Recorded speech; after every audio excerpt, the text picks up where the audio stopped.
Thank you, and thank you to members of the panel. Let me follow up then on Senator Blumenthal's questions with regard to the Twin-33 trailers.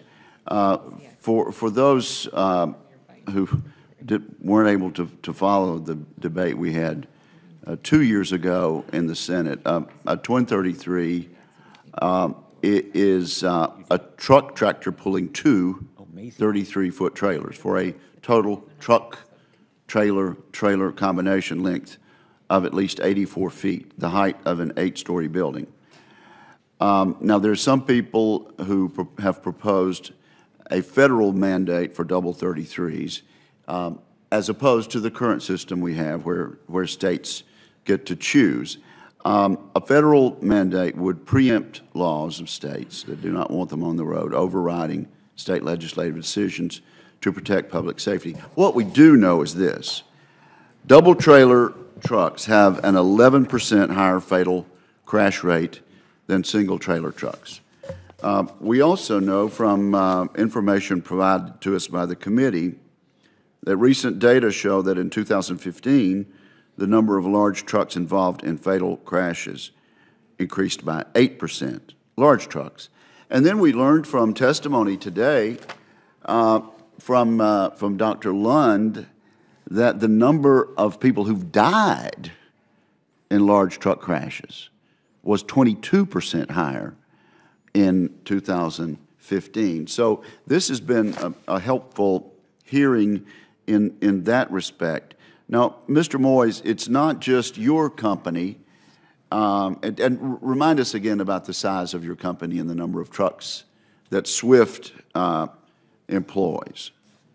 We run about 18,000 trucks driving 5 to 6 million miles every day. And you started off driving your own truck and built it to that. Yes. It's not just you, though. It's 14 other trucking firms that have submitted a letter to the Senate opposing the use of double 33s and citing issues of safety and damage to infrastructure. Is that correct? Yes. Now, I think you've adequately explained the industry concerns, and let me make sure I understand your personal history in terms of your company.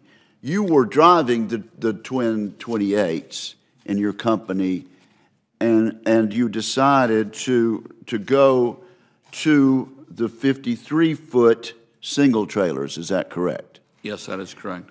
And, of course, that involved quite an investment, no doubt. But you also concluded that it was safer, that these 53-foot tractor-trailer rigs were safer. Is that correct? Yeah, that was the #1 issue. And can you talk about the operation of the doubles in traffic with merging and passing at intersections and dealing with other traffic?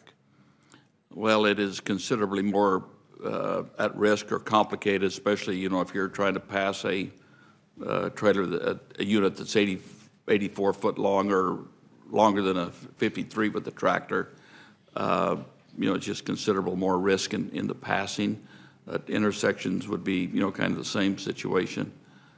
And your testimony is that if the federal government goes in and tells states they can't make their own decisions here, that people like your company will be forced economically to massively go to these Twin 33s, and so there would be a massive amount of new Twin 33s on American roads. Is that your testimony? Yes, that is correct. I asked, these are my numbers, but it would be 50% of the truckload industry probably would have to go to them, and they're, you know, 78%.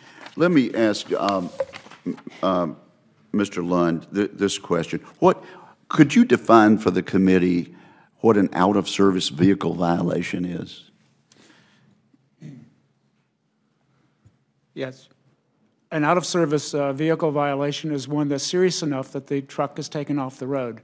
So if the brakes are out of adjustment enough, or there are steering problems or lighting problems that the truck is unsafe on the road, it's put out of service. And there is an Insurance Institute for Highway Safety study that concluded that a truck with an out-of-service violation is 362% more likely to be involved in a crash. Would you support that figure? That is correct. Those are the data from our most recent research in North Carolina. And one of the key findings of the U.S. Department of Transportation in a recent truck size and weight study was that double trailer trucks had the highest percentage of out-of-service violations of any other truck all of the truck configurations used on our highways. Would you say that is accurate also? I don't know that study, but that would be a problem. I trust the statistics from the federal government, and a higher rate of out of service would indicate a higher risk of crashing on the highway.